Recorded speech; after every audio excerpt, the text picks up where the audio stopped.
Wealth Conference, the first 2020 Black Men Building Wealth Conference. Feeling really excited about what we have lined up for you all. So it's going to be a power-packed day. A lot of people are wondering, why do we do the conference? The point of the conference really was just to kind of put us first. We have all these minority groups and person of color groups, and they're grouping everybody else together. Sometimes we fall through the cracks. So the goal is to put us first on purpose, elevate us on purpose, and we've seen a good turnout. So happy to see that. The other point I wanted to touch on is, why did we go virtual? The goal with the virtual aspect is to make sure we can get the best speakers for you as possible without any constraints on location. So you're going to be hearing speeches from people who are in Chicago, people who are in New York, myself who's in California. You also have people who are traveling right now. So the person who's going to come up next, he's actually in Africa. And then another group of person who's going to be speaking, he's in Africa as well. So a lot of people are doing really cool stuff, and they can access it across the country. Of course, this is going to be recorded. So if you need to go back and listen to something again, you have access to that. If you need to take notes or whatever the case may be, it's definitely going to be recorded, so you guys can access it at a later date. But I just wanted to make a few quick remarks, and I really live by this. And first and foremost, it's the hustle for your last name. That's kind of the theme of this whole conference, is hustling for something that's bigger than just you, something that lives longer than just you, and that is your last name. On the other is choosing yourself and betting on yourself and not letting people talk you out of the decisions that you make, because there's going to be a lot of people out there that are going to say, you can't do that, that's not possible, it's never been done before, and that doesn't mean that it can't be done now. So I want to encourage you guys to choose yourself, bet on you. Don't let naysayers, don't let anonymous trolls on Twitter talk you out of your plans and your strategy. And then the other thing is just take care of others and you'll be taken care of. It kind of speaks to the whole idea of hustling for your last name.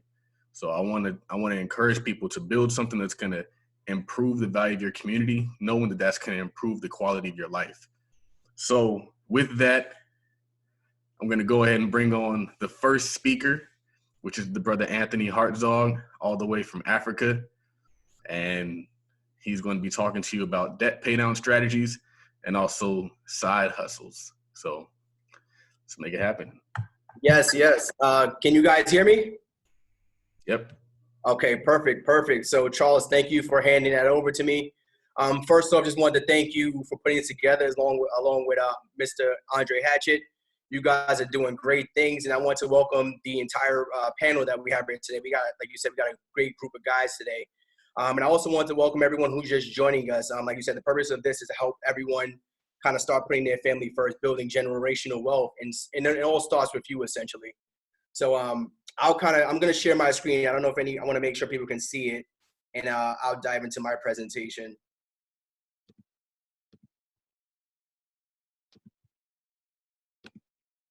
So can you guys see my screen?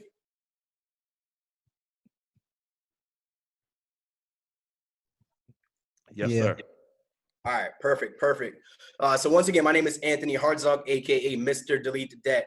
And the reason for that is because myself and my wife, we paid off $114,000 of debt in about 23 months. And we've been married going on 4 years now. And the reason we wanted to pay off this debt was because it was holding us back. And I'll kind of get into our story. But we were featured, since we got out of debt about a year ago, we've been featured on numerous news outlets, SoFi, NerdWallet, Yahoo Finance, CNN Money, Voyage Dallas, NASDAQ, CNBC Money, etc. But like I said, I'll kind of go into a quick agenda as to why we're here and what I'm going to talk about. So getting out of your own way, we're going to talk about mindset around our habits. We're going to talk about stop praising the FICO score, saving for an emergency fund, budgeting basics, a plan of attack to get out of debt, raising income, and just a few checklists that you want to go through as you're trying to figure out how to pay off debt. On the right side of that screen, you'll see an article that we had in money.com. And it pretty much just highlighted our story. We paid off our debt right around Christmas time. And we were fortunate enough to take this picture, myself and my wife and our dog, and Santa Claus as well. And this made for great postcards that we sent out to family and friends that they were able to kind of share with each other. So a little bit about myself. Once again, my name is Anthony Hardzug, currently in Africa for a wedding, for one of my close friends' weddings. And the purpose of this seminar is kind of help you guys get out of debt and also help you guys increase your income through numerous side hustles. So on the left, you'll see our starting debt, $114,151. And I'll kind of go through our story. So we got married. It was the most expensive day of our lives, but we were fortunate enough to have family and friends help us kind of pay that off. So we were fortunate enough not to come out of our wedding in debt due to the wedding, but we also had other debt. We had $2,600 in credit card. We moved down to Dallas, Texas, is where we're currently residing, originally from Brooklyn, New York. And I got down to Dallas. I got a huge promotion. I was the man at my job. I became a director. And everyone's like, Anthony, why are you still driving a Honda? You're a director now. You need to upgrade your game in Dallas. We drive big cars. So big cars came with big money. So I sold off my Honda Civic, my Honda Accord. It was paid off. It had 60,000 miles. It was about a 2008 car. I sold it off, got back some kickback, and I pretty much financed a 2014 Q50 Infiniti hybrid supermodel.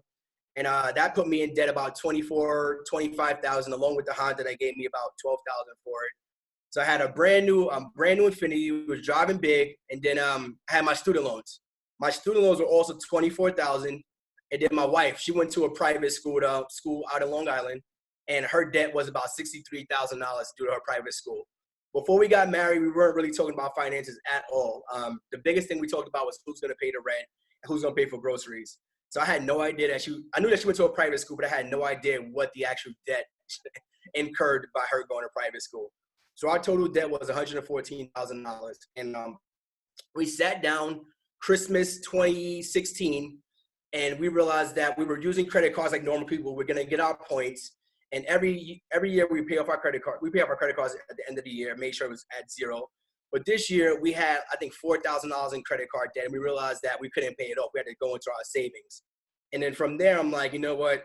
We can't dip into our savings. And we started taking our finances a lot more seriously. December 2018, we ended up with zero debt. About 23 months, we were debt free. And throughout that time, each year we raised our income by about $20,000. We saved about $20,000 for an emergency fund. We started a cleaning business, and our net worth almost doubled. So a few pictures here, you'll see that we paid off our car. Bottom right, that was our first debt-free trip out to Cabo. So it was really a good time, as we were going through this debt freedom journey. So I want to start with your why. This is the most important thing that we did. It wasn't about getting out of debt. It was more about why we want to do what we're going to do. So we sat down, we wrote down our whys, and writing down your whys, if you have a significant other or if you have friends and family, write down the importance of what you're doing. So we said our whys were increasing our financial security. We wanted to spend money on things we enjoy doing. She loves traveling, so that's why we're in Africa. We were just in Cabo. She just came back from Trinidad, I think a week ago. We want to reduce the stress in our lives. Improving our credit score is one of the reasons. We want to start owning assets. We want to start owning things that started to bring us in money. We didn't want to have lenders. We want to build our generational wealth. So I want you to sit down by the end of this webinar, sit down and figure out what does debt freedom and financial freedom look like to you. And as I'm going through these slides, some of the things that I'm saying may contradict what some of the other partners are saying, but that doesn't mean that I'm right and they're wrong or vice versa. We all have different paths to get to the same end goal, but depending on you, yourself, and your goals, you just maybe want to figure out what's important to you as you get to those goals. So what I may say may contradict some of the other things, but just be mindful that there's different ways to get to that same end goal.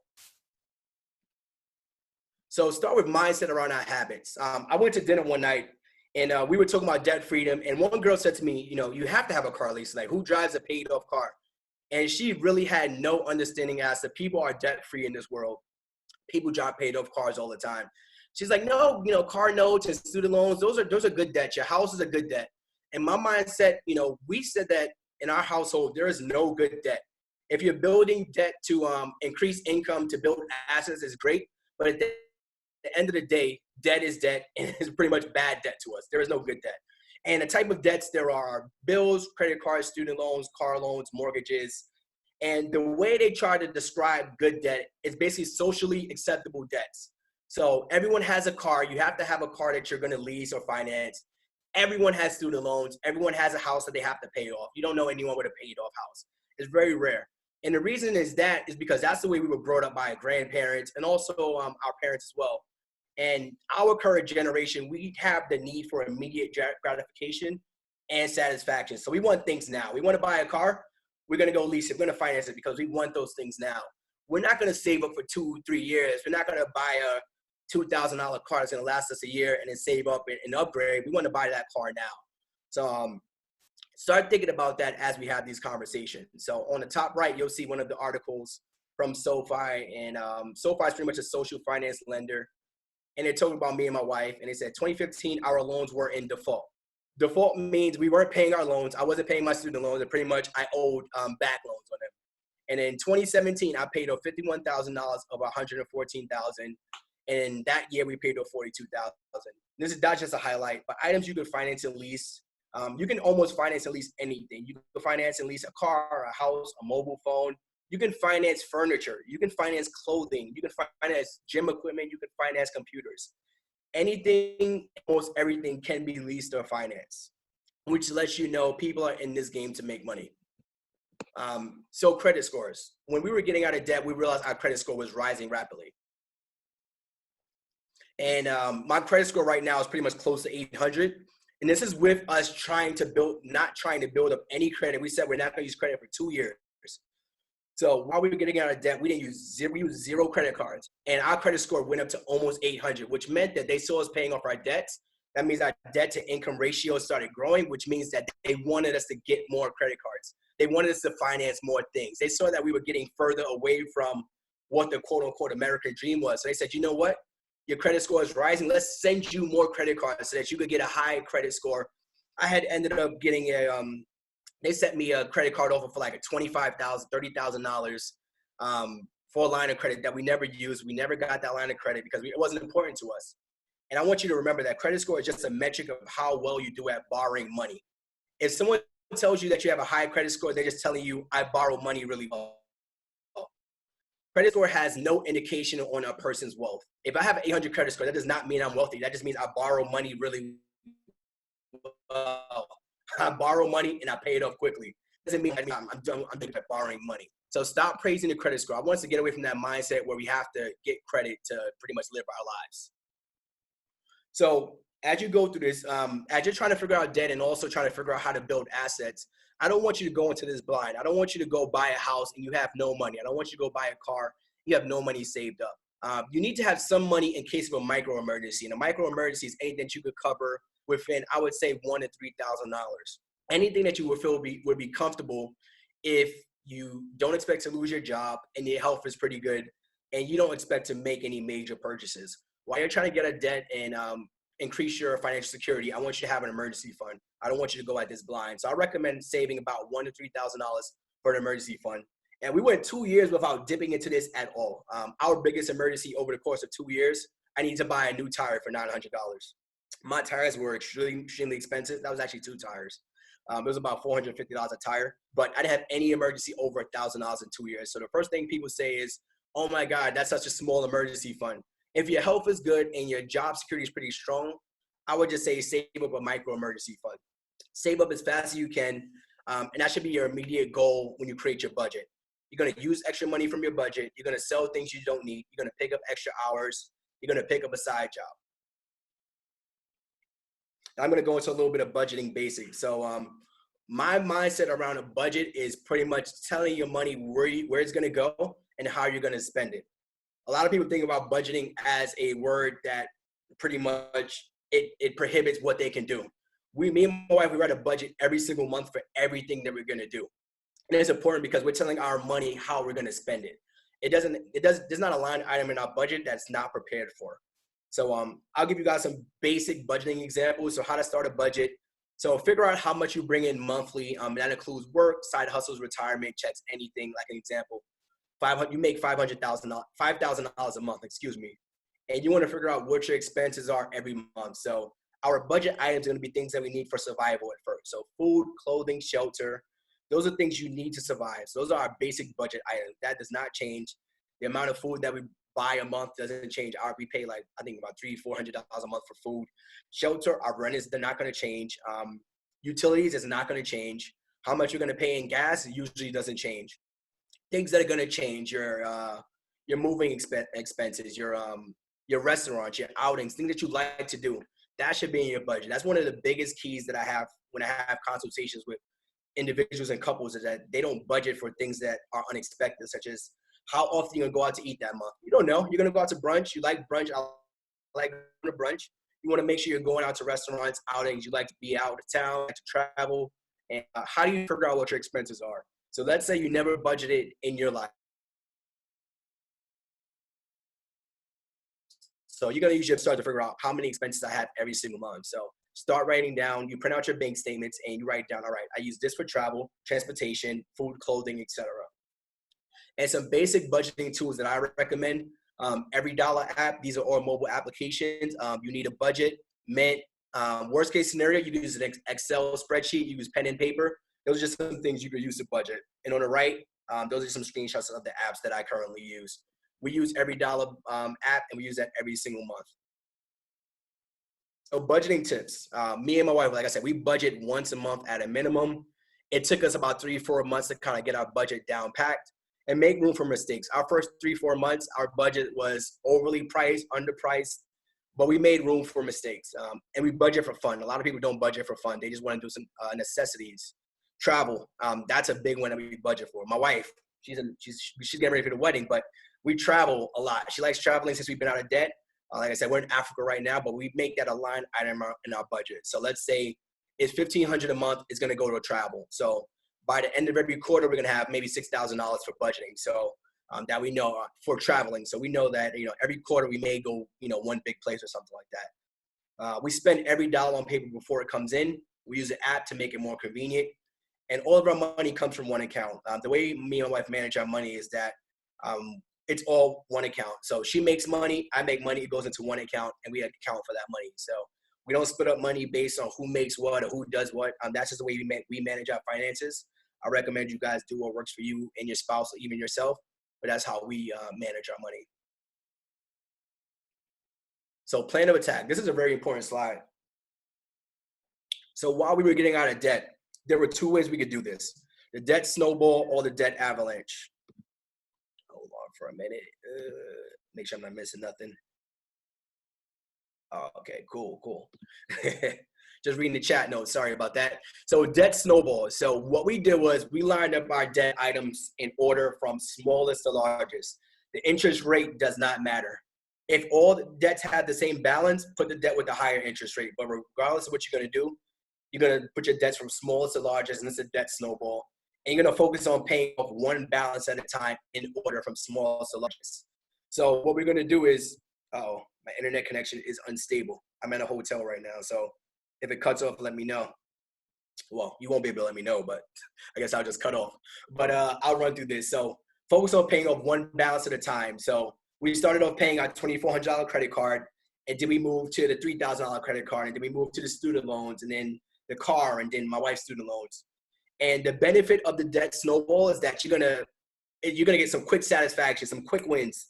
You're gonna pay off that credit card in about 2 months. You're like, all right, I'm gonna move on to the next credit card. The purpose of that is to kind of get some quick wins. And also, the purpose of that is and you're gonna be paying more in the longer run. All right, cool. You're gonna be paying a lot more. You're gonna be paying a little bit more interest in the longer run, but at the end of the day, you're gonna get more wins. This is important to me because I'm very competitive. So I like to get my wins in. So we were paying off these credit cards. We were getting some small wins in. If you're a person, you're extremely motivated, you're strong, you're like, you know what? I want to pay this off as soon as possible. And I recommend the debt avalanche. So you're going to pay your debts in order of interest rate. So you're going to start with the highest interest rate and you're going to focus on that balance at one at a time. And the benefit of that is that you're going to be paying less interest in the long run, but sometimes that can be more difficult because the highest interest that we had was actually my wife's student loan because it wasn't subsidized and it wasn't a federal loan. So if I would have started with a $63,000 loan as the first loan I got to pay off, we would have struggling we wouldn't have seen no progress for years. So we started with the quick wins. So that's why we chose the debt snowball. But if you're extremely motivated, you know you can get it done, I recommend doing a debt avalanche. But we did that snowball.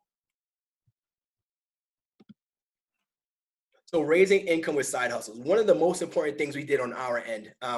We were featured on Dave Ramsey. We were featured on Good Morning America. We were featured on Dallas News.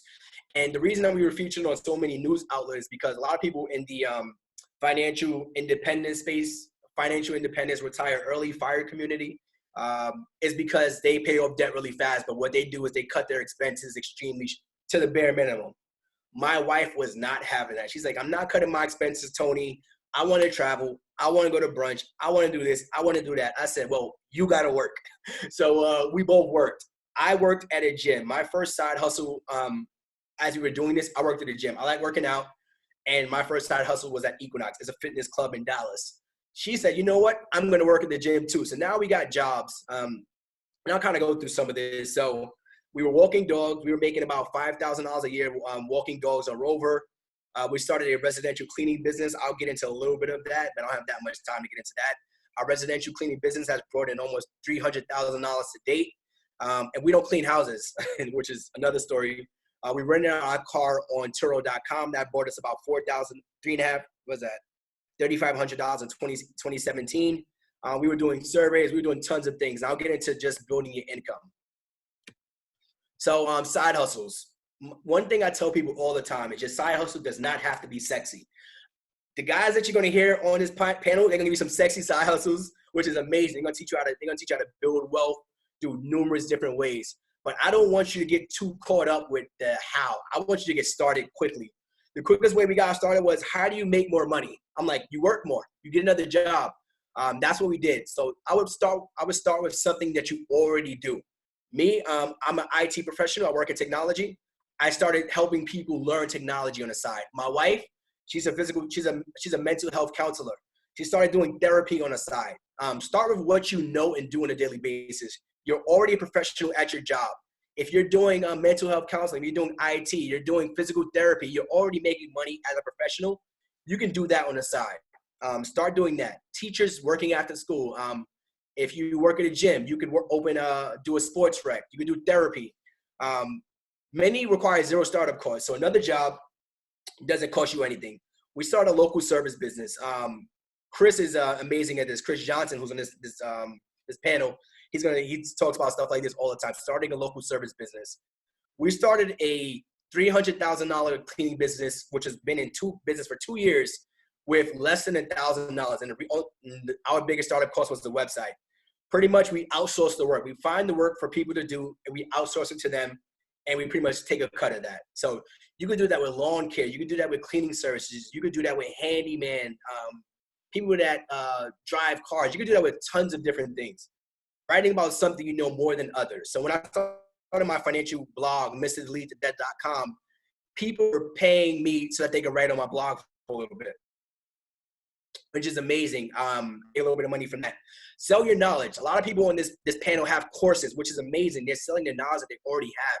You're going to talk about vending machines. You're going to talk about car rental services. You're going to talk about house hacking. This is something you already know that you know more than someone else. You can share your knowledge. Solving other people's problems, writing about others for your topic, coaching, consulting.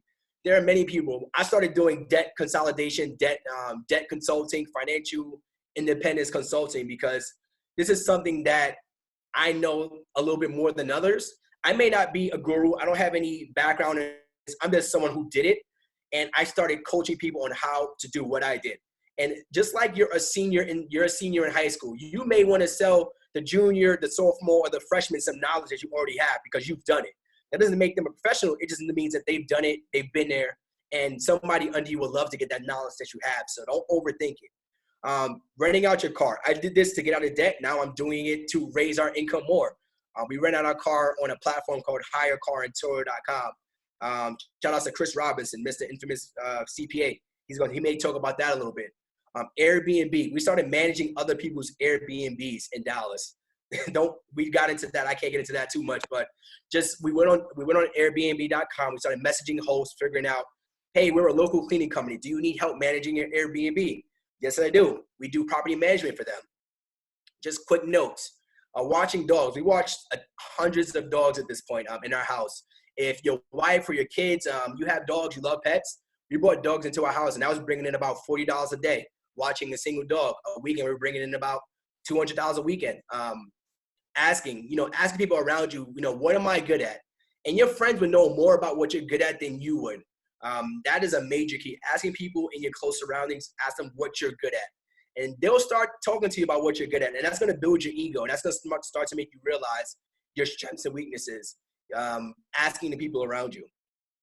So I'll just do a quick recap. So before you dive into deleting the debt or paying off any debt, find out what your why is. Find out what you wanted. Why do you want to do this? And I want you to not use any old or reoccurring debt while you're doing this. It's hard to get out of debt while you're taking on more debt. I'm going to pay off a credit card while I'm using that credit card. That doesn't make sense, man. It's going to be hard to dig out of quicksand as you're already drowning. So you can get out of debt. Try to do it in the next 2-3 years. Are you willing to sacrifice immediate gratification for long-term gains? Is this going to be your main focus for the next couple years? Do you have an emergency fund? Are you budgeting?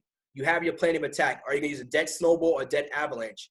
Are you going to raise your income? Don't do this without trying to raise your income. You will be doing this forever. Get out of debt and get your financial stuff in order. So how to contact me? Again, my name is Anthony Hartzog. You can email me at anthonyhartzog@gmail.com. My website is mrdeletethedebt.com. I have to actually re-register my domain. I didn't pay for that this year because I stopped blogging. I got to get back into blogging.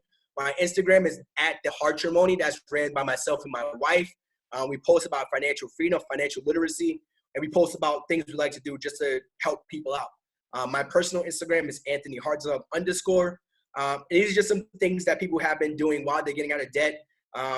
Just some of the things they did. They started doing surveys. They started budgeting. Their biggest accomplishment was knowing some key knowledge.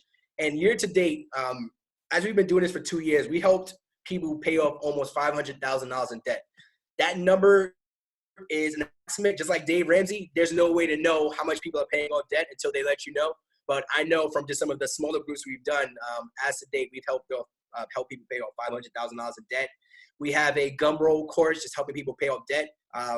So you can reach out to me. I'm very personable. I'm open. Any questions, comments, concerns, the floor is open. I will pass this back over to Charles. And thank you guys for having me.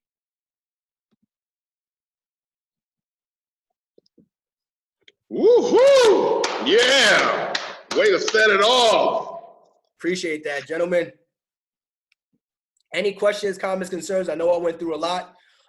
But again, you guys can reach out to me individually. You guys can ping me, text me. I'm very personable. Hopefully you guys have a great day, and thank you for having me.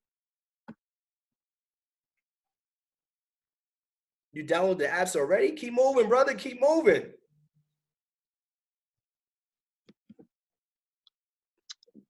Everyone's showing you mad love in the chat, Anthony. I appreciate that, man. Appreciate that. Who's getting married?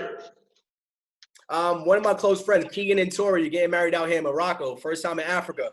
Nice. So, I mean, like, how does it feel for you to be able to be a full-time entrepreneur, to be able to travel to Morocco for a wedding? Just like on a personal level, how does that feel? Man, it's amazing. I wasn't big into traveling. My first time traveling was right after college. I got my passport in 2012. I graduated college in 2008.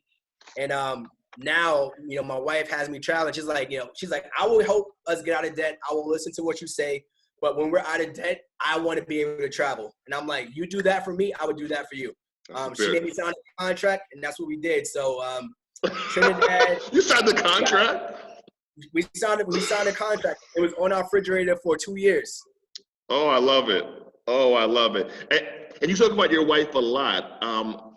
If you can give like a quick tidbit on why you married your wife.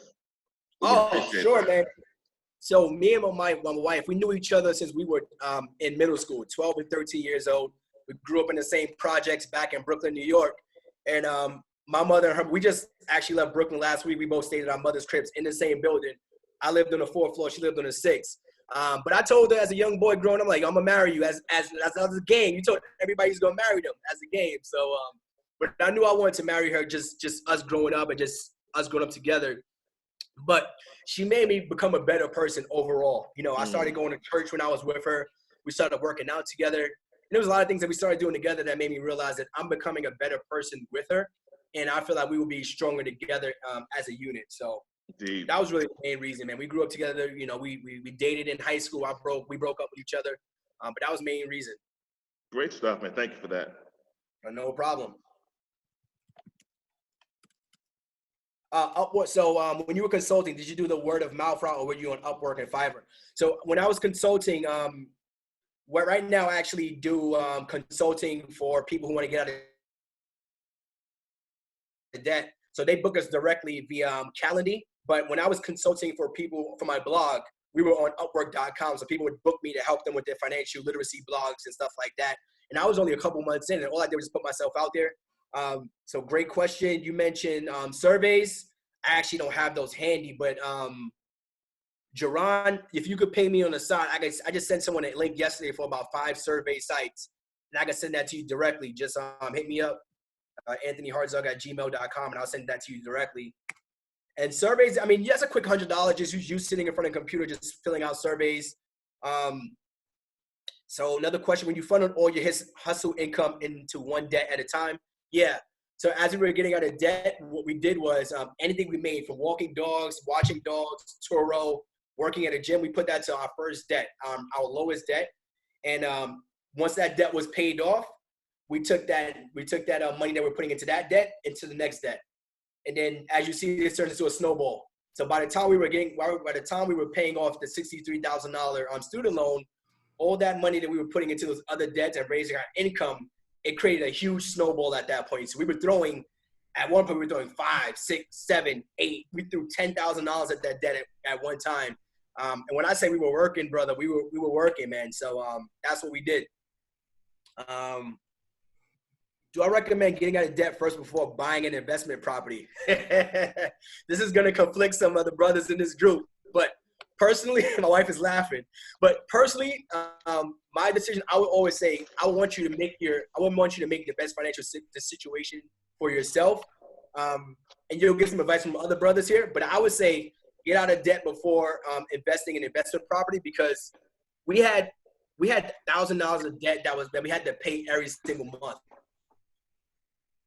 So if we had that investment property, and let's say, God forbid, we had something go wrong with that investment property and our money wasn't right, we would have been screwed. We put ourselves in a great situation where we were putting $4,000 or $5,000 of debt. And now when we do get that investment property, we'll have that income to put to whatever we want. So personally, I recommend getting out of debt before you do an investment property or even a personal residence. But that's just me.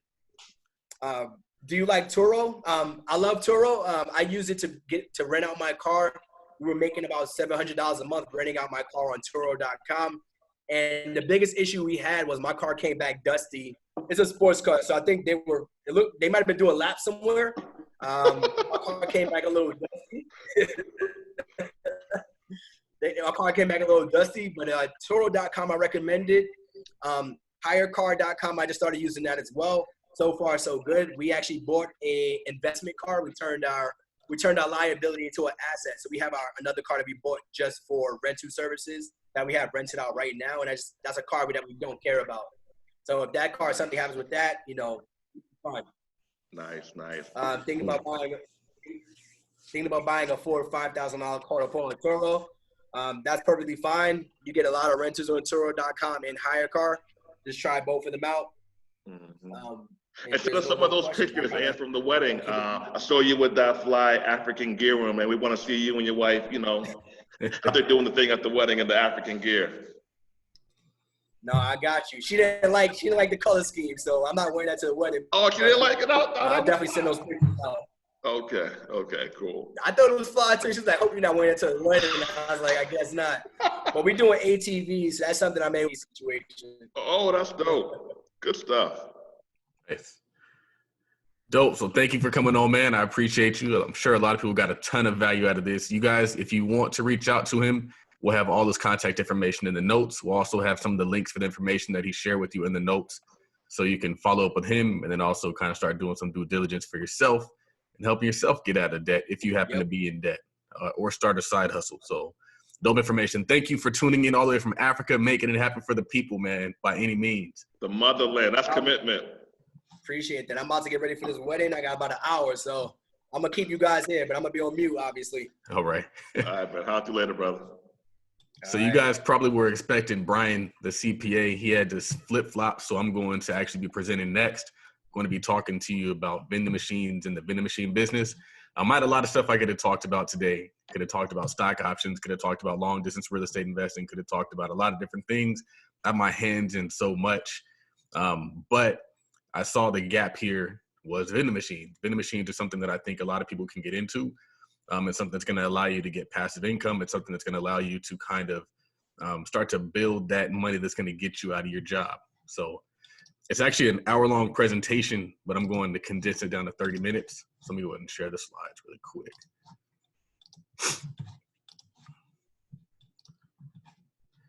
Cool. So let me know if you can't see that. I need to put myself on. I don't know why I can't. Andre, can you make it so that the video shows me? I'm not sure why it's not showing me. It's showing you and the screen. You're good. Okay. All right, cool. So this is Vending Machines the Todd Capital way, how we bought and managed the route, and you can too. What this webinar and this conversation is going to show you is pretty much how we bought a vending machine route, how much we paid for it. I'm also going to show you how you can analyze a vending machine route, how you can manage a vending machine route, what snacks make sense, how to kind of engage in customer service, all those different things. Also some lessons that we learned. A lot of people, they ask me, hey, how do I get into vending machines? And I always tell them, you just get into vending machines. I need to change this. I can't see myself. There we go. All right, cool. So this is, the webinar is kind of what I just told you about, but it's not everything you need to know about vending machines. I think that's important because what you don't realize, and what a lot of people don't realize, is you don't have to know everything about everything to get money. You just got to get started. You got to get going. You got to start in the business, because what I learned and what works for me might not work for you, but you're not going to find out your systems and your practices and what works for you until you're out there doing it. So this isn't a step-by-step guide that you can't deviate from. You can get very creative with vending machines. It's not just snacks. It's a vending machine as a whole. So we've seen people selling eyelashes out of vending machines. We've seen people selling novelties out of vending machines. It's really just a micro store. And what's great is you can put this micro store anywhere. Specifically in our building, if you go downstairs, there's a vending machine that has Tide household products, cleaning products. They also have food and snacks in there, but the opportunities are truly limitless. So I want you guys to look at it differently than just selling snacks and think, how creative can you get? An example is, we were looking at putting a vending machine inside of a barbershop, and then in that barbershop, putting different items such as brushes and grease. And so I always tell people wealth comes through creation, not through competition. So you're going to create wealth through your ideas, through your innovations, through your implementations on society, as opposed to just competing in the vending machine for snack space. How can you do it different? How can you improve it? How can you go out there and become that person who is the maverick and not so much just the person following the maverick? So this is what this is going to cover. This is actually the same webinar that I'm giving to people who have paid about $100 to $200 for this webinar. So you guys are getting a lot of value here, but I'm going to show you who I am. You guys probably know who I am. I'm going to talk to you about what you need to do to get started. The vending machine essentials is what I call it. Talk to you about managing a route. Then we're going to talk about buying a route, because I kind of encourage buying a route for a lot of different reasons, as opposed to buying the machines and deploying the machines. Because when you buy the route, you're kind of buying the machines that are already situated. You don't have to go through moving them. You don't have to go through any of that stuff. You just literally just start making money from day one. So really quick, this is me, real estate investor, law school grad, MBA student, investment club founder, all things. I do a lot of stuff, really just trying to help the community grow. But I do this for people who might not know me from social media, so I kind of try to introduce myself to people. Why vending? Vending is actually an $8 billion industry. There's a lot of money made in vending machines. It's passive income, as I stated before. You put the machine there, you go about your day. So it's great to know that, like I always tell people, that passive income isn't for lazy people. is for people who want to make money while they're doing other stuff. So you can amplify yourself by amplifying your assets. You can amplify your income by amplifying your assets. The more assets, the more cash flow, the more income you have coming in while you're working, the bigger you become. So it's a great feeling when you know you're working your day job or you're running your business, and then you also have this vending machine over here that's kicking you an extra $1,000 a month, $2,000 a month, and it's infinitely scalable. I always tell people, you can only have one job. You only have 1 hour that you can trade for $1, but you can have as many vending machines as you want. The ROI is insane. You're getting about a 100% ROI on your money. So you put up $5,000, you're going to make $5,000 in a year. That's just how it works. I don't know too many other spaces where you're getting a 100% ROI. It doesn't happen in real estate. It definitely doesn't happen in stocks. So, and a lot of people, they don't realize like business in a lot of ways gives you the biggest ROI. I know Andre knows this, but you put up money in business, the ROI is infinite. The ROI is infinite in advertising. You advertise, you're going to get an infinite return on your money. And then it's also just easy to understand. We all know Cheetos. We all know Doritos. We all know that stuff. Let's see what these questions say. Let me see, make sure I'm not. All right. I'll read that later. All right. So business startup necessities. All right. So you need to get your LLC. The goal is to organize your hustle, not to run it like it's just a legit hustle. So business is organized hustle. You organize your hustle by forming an LLC or a corporate entity. Very important. You also would need to get your vendor's license. You have to be licensed to sell anything at retail. So you can get that from your city or county.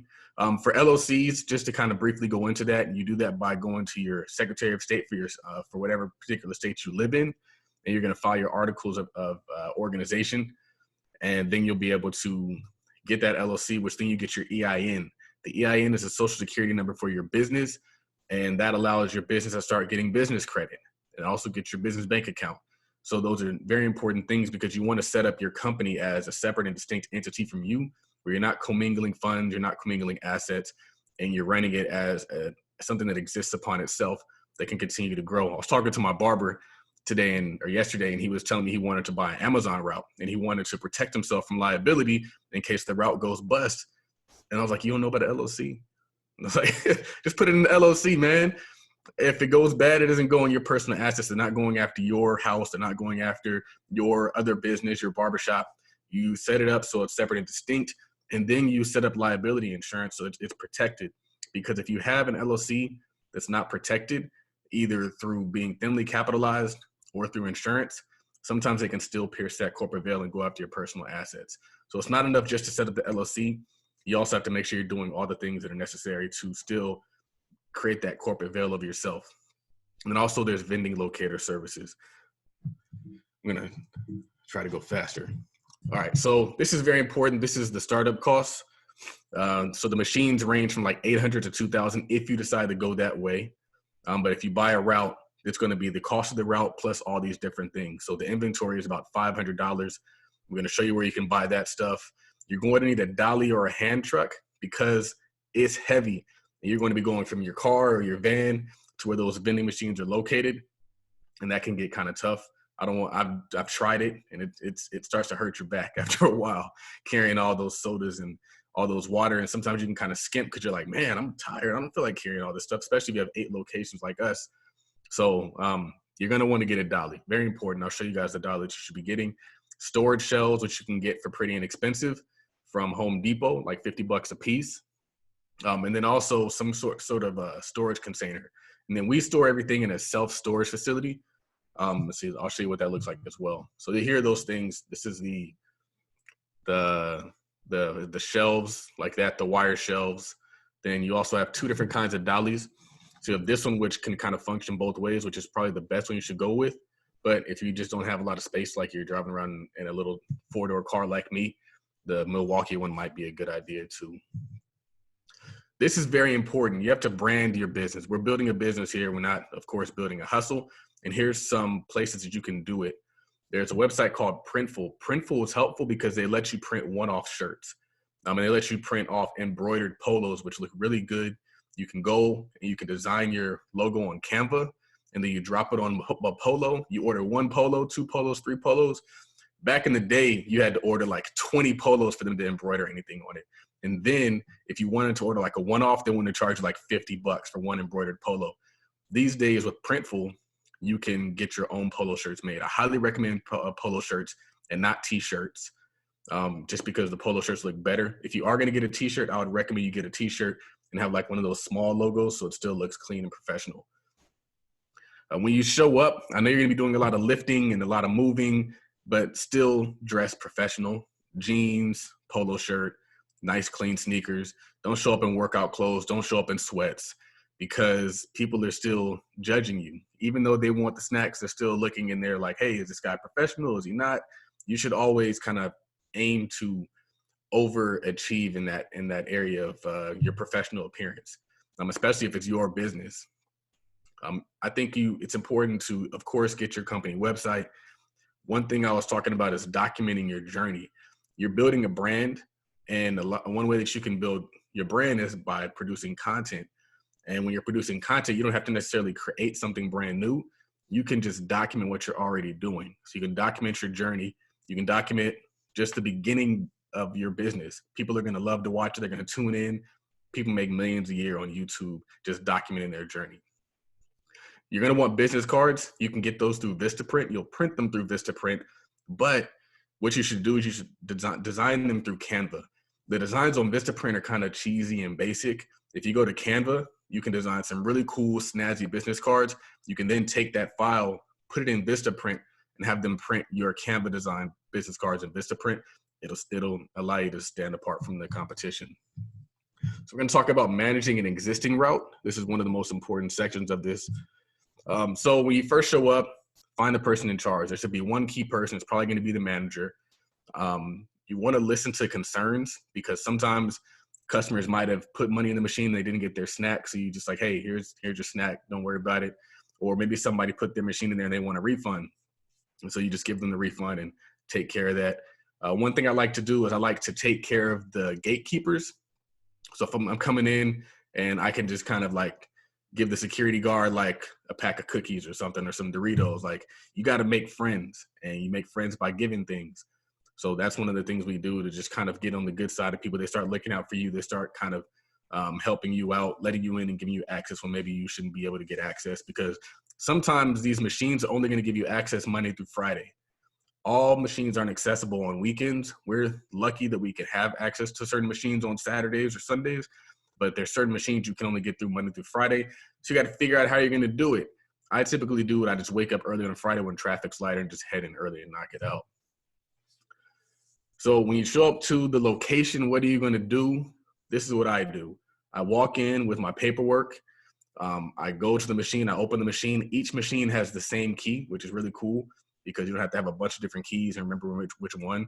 So each machine functions with the same key. I open it up. I check the bills. I count the bills. I notate what was in there, which is very important. You need to make sure that you're notating how much cash you took from which machine on which day, which location. Very important, because that is going to help your analysis in showing which machines perform better and which machines don't perform that well. And then after I've taken my notes and pulled the cash and counted the cash, I also am taking an inventory of what needs to be replaced and what needs to be refilled. So then I'll go back to the car, I'll get all the stuff, I'll bring it back in, I'll refill it. And then if I need to make a second trip, because sometimes you have to make a second trip, I'll do that and then come back in, or then leave, go to the next location. Where are you going to buy your goods? A lot of people think they're going to buy their stuff from Costco and Smart & Final. I'm here to tell you, no, you're not. It seems like the perfect place to buy it, but they're just inconsistent. They don't give you everything you need. I think that you have to kind of pick your spots. So Costco is good because they have variety packs. Sometimes you want a variety pack and you don't just want to get 200 packs of Takis, although Takis sell really well. Smart & Final is good for sodas. They're good because they're everywhere. But again, they don't have everything. I've found that the best place is a place called Merchant Mart. It's also, the parent company is Vistar. They might have one in your city or state or something that's similar. But this is by far they only work with vending machine companies. So you need to find either this company, Merchant Mart, or Vistar, or something similar. You might have to Google it, vending machine, warehouse. They sell everything. And then not only do they sell everything, they also have a lot of new products, innovative products, cool things that people aren't seeing. Because when you take over a route, it's usually from like an older person who's kind of stuck in his ways. And so what I like to do is I like to kind of bring in some cool, new, innovative stuff. I like to kind of like blow people's face off with different snacks that they might not have seen. You're not going to get that from Costco. And at Costco, maybe, because sometimes they have some cool stuff at Costco. They have a lot of the newer stuff at Costco, like the Kind bars or the Perfect cookies. But at Merchant Mart, it just seems to be a great place. So a lot of people think Smart and Final Costco, Merchant Mart is a place to go. So the question is, what snack should I buy? The first two rows are going to be chips. So you can have a variety of chips, hot Cheetos. People love hot Cheetos. People love Takis. People love Doritos. People love Ruffles. People love Fritos, but not those Fritos that are just regular corn chips. Nobody likes those. You got to get the flavored Fritos. And then also maybe snazz out and see what else you can get, maybe some popcorn. The middle row is going to be like your Cheez-Its, your Goldfish, your trail mix, that kind of stuff. Stuff that's not chips, but it's also not like super sweet. And then you're going to also have a row full of just cookies. So we use Knots, raspberry to be specific, because nobody likes the strawberry Knots. It's interesting that there's a distinction there, but it makes a big difference. The strawberry ones will just sit there, and you don't want something sitting in your machine taking up space that could be something that's selling. Another thing is the grandma's cookies are the big sellers. Famous Amos is a good seller as well. Below that is your candy shelf. So M&Ms and Snickers sell very, very well. Some of that stuff over there, like the peanuts and the corn nuts, are kind of bland. And so I'm in the process of transitioning all those out to like Starburst and Hershey's Cookies and Cream, and just trying to kind of boost sales by making the all-star team of snacks. I want the whole machine filled with top sellers. I don't want no scrubs on my squad. A lot of questions, but I'm going to get those at the end. And the bottom row is your sugar wafers. Some of that stuff is outdated. So like we had some red vines. I took the red vines out. I was like, we don't need those red vines. Let's see. All right, so this is just an image of Merchant Mart. I already kind of talked about that, so I'm not going to dwell on that. Pricing. So the general rule is that you want to have a 300% markup. So if you buy it for 30 cents, you want to be able to sell it for $1. Likely it's going to be a 200% markup. So you're going to double your money. This is why when you're looking at your net revenue, I just cut it in half. So when you're buying a route, they always like to quote the gross revenue. I don't care about the gross revenue. I'm not taking home the gross revenue. What does the net number look like? What is that, as Dame Dash would say, EBITDA? So one of the things I think is important is if you buy a route and they have mispriced items, that's a huge value add. So look at that. If it's 65 cents, 85 cents, that's just ridiculous. We don't do that anymore. Everything should be $1. Everything should be $1. So that's an opportunity for you to make extra money and boost the revenue in your business. Programming your machine. I'm gonna read these notes really quick just to make sure I'm not missing anything. All right, cool, I'm not. Somebody said they like Fritos.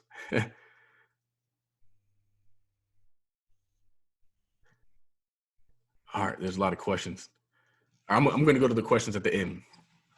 So programming machines, the instructions are on the inside. So as you open it up, it's going to tell you each machine is different. So it's going to tell you, so to increase the price, you press the star button, then you press A1, and then you press the arrow up or arrow down to change the price.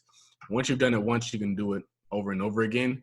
And the great thing about vending machines is there's just always something on the inside that's going to direct you in how you do things. I tell people to plan to spend some extra time, especially if you're buying a route. Plan to spend some time getting to know that location. Plan to spend some time making sure everything is situated correctly. I went to one of our locations, the one that had the mispriced stuff, and I knew I had to get to other 8 locations. And I just like, you got to slow down and let's just knock it out. Let's make sure we hit everything. So that's what I did. Moving your product. It's very difficult to move product in a 4-door sedan. So the goal as we scale this is to get a cool little snazzy van, something that's AC controlled. And vans are just perfect. You just open up the side door, pull everything out, open up the back door, pull it out. You can store different things in there. So that's really the big goal. And probably want to get it wrapped to make it look real cool with our faces on the side or something. But in the beginning, you can use your personal vehicle. So you don't have to get a van to move your stuff. It's going to be tight, but you got to make some sacrifices to get to where you want to go, and it's definitely possible. You don't want it to be deemed a commercial vehicle. The reason being is that if it's a commercial vehicle, your insurance is going to go up. And so you just kind of want to this is what the vending machine person who I bought the route told me. He said, just don't do anything too crazy because you don't want it to be deemed a commercial vehicle. So I just kind of want to throw that in there for you guys. One thing I'll say is when you're at your warehouse, your storage place, and then you make the decision you're going to go fill the route, grab everything. Don't make the assumption that this thing isn't selling at this location, because you'll get all the way out there and then you'll see that it's empty and then you're going to be screwed. I recommend you take everything you need and have more than you need than less than you need. This is one of the ways to increase revenue, is just to be over attentive. So while you can probably service them every 2 weeks, depending on the location, our route we want to get out there at least once a week, because if you have an empty slot, the whole machine might not be empty, but 1 or 2 slots might be empty or low, and you want to make sure you get those so you can continue that revenue machine going. If it's empty, you're not making any money. Empty slots don't make you any money. So yeah, I don't know if I'm backwards or not. New or used machines, I would say in the beginning, just get some older machines. They're going to work just as well as newer machines. If you need to upgrade the technology, a lot of these things can be upgraded or refurbished. And so you can replace the front. You can upgrade the lights on the inside for LED lights that are going to shine better. You can upgrade the mechanics. You can upgrade the circuit board so you can then get credit cards. Every machine should be working towards getting credit card accessibility, because that's just where the world is. But with older machines, they're really expensive. I've seen machines for like $2,000 to $4,000, and you don't even know if your business is going to be successful. I don't want you going into $4,000 worth of debt or more trying to get the best, most amazing machines. So I recommend going older machines. They work just as well. And one thing I mentioned last night is that they're not buying like Doritos or Doritos, whether you buy them in a new machine or an old machine. Snickers is Snickers, whether it's a new machine or the old machine. The distinction is, do you have credit card or Apple Pay accessibility? That's where you want to get to. One cool thing is with the new machines, you can finance them though. So there's a lot of companies out there that will finance those vending machines for you. This is what the inside of a vending machine looks like. That right there is the bill validator. And so as the bills come in, they stick in there. And then when you come in, you just open that little side door and you pull out the money. This is important. So we have these markers here that kind of determine the shelf life. So you don't want to fill it past the blue, because just based on prior history, we found that it's if you have it past that, then you run the risk of expiration, because these are snacks and they have a shelf life. So it's very important. Sometimes they're 2 to 3 months. And if you have snacks that aren't selling and they've been in there for 2 to 3 months, you got to throw it away, and you're basically then throwing away money. So you don't want to overstock it. You want to stock it just right. What you'll notice here is that we're going to get to the money part of this really soon. I might even have to skip some stuff. What you'll see here is we have these little coffee filters, which show you how much has been sold since the last time we were out there. So it moves up in terms of how many are sold. And so when I go restock it, I just push it back to the back. At first, it seems like it's not necessary. You should be able to eyeball it, but you can't, because sometimes you don't fill it all the way back. So I just recommend doing it that way. Now we're going to talk about buying a route. What makes a route a good deal? As I said before, 100% cash on cash return. We want all our money back year one.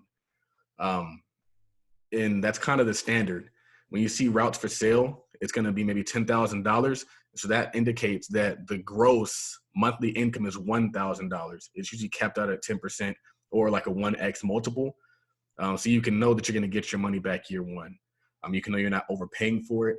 And you can know if you come across an opportunity that's below that, then you're getting a deal. So say, for example, you find something that's generating $1,000 a month and they're selling it to you for $7,000. That's a deal. And that's how you kind of determine if it makes sense. The location, the coaching, we want to recommend you get something that's owner finance, put up cash, and then finance the rest. Also look at the net income, not the gross. Never look at the gross. I mean, look at the gross, but make all your decisions based off the money that you actually take home. So how you can finance this is a few things. You can just put up the cash. You can put up the cash towards the purchase price. I always tell people, always make that first offer a seller financing offer with cash. So say, hey, I know you want 10 grand for this. I'll give you $3,000 and I'll seller finance and give you the remaining 7 over the next 24 months or the next 12 months. Usually people know that it's tough to get financing for a business acquisition, and so they're willing to owner finance it for you. You can also use business credit cards, which is a good option. Business credit to buy assets is always a good thing, especially if you're getting 100% ROI and you're paying 20% on those credit cards. It's not too bad. Ideal locations, post office. I want to get to some other stuff really quick.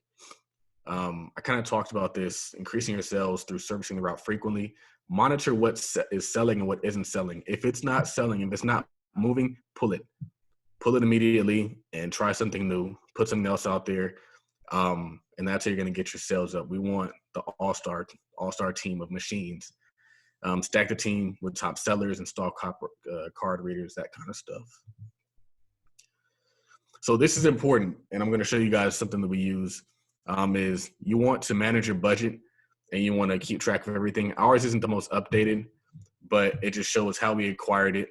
It shows who contributed to it, how much they contributed. And then also it's showing all the numbers here. So the down payment, how much you're paying for storage, how much you paid for Costco, how much you paid at Costco.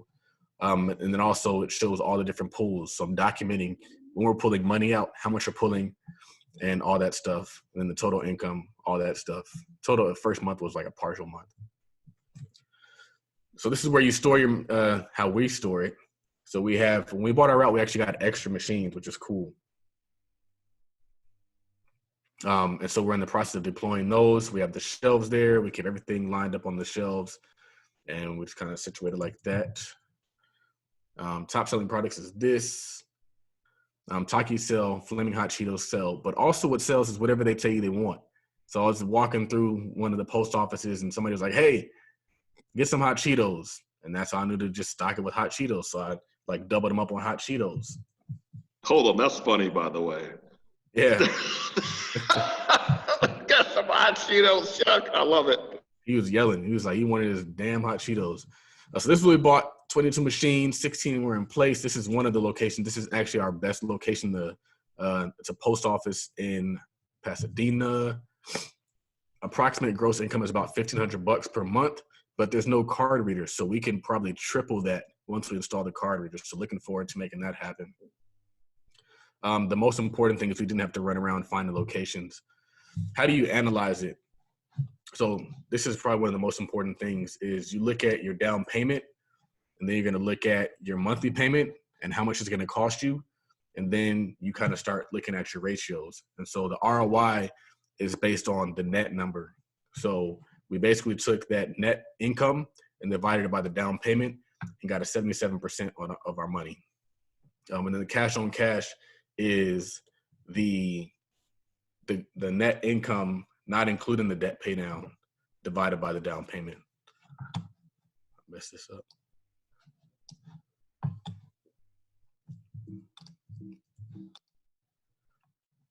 So to determine if it's a deal, running out of time here, you just want to do the numbers. It's really an ROI question. How much are you making versus how much you put down? That's what I always tell people. And the numbers just make sense. Just like the numbers make sense when you invest in Detroit. Like it's an ROI question. If I'm investing $5,000 and I get back $5,000, that sounds like a deal to me. You want to look at how much time before you get that seller financing out of there, and also how much time before you get all of your invested capital back. Ideally, it's year one, and then from that, you're just playing with house money. So that's how you can kind of determine. Of course, we said the actual kind of the cost to determine if it's a good deal is going to be that monthly income times 10.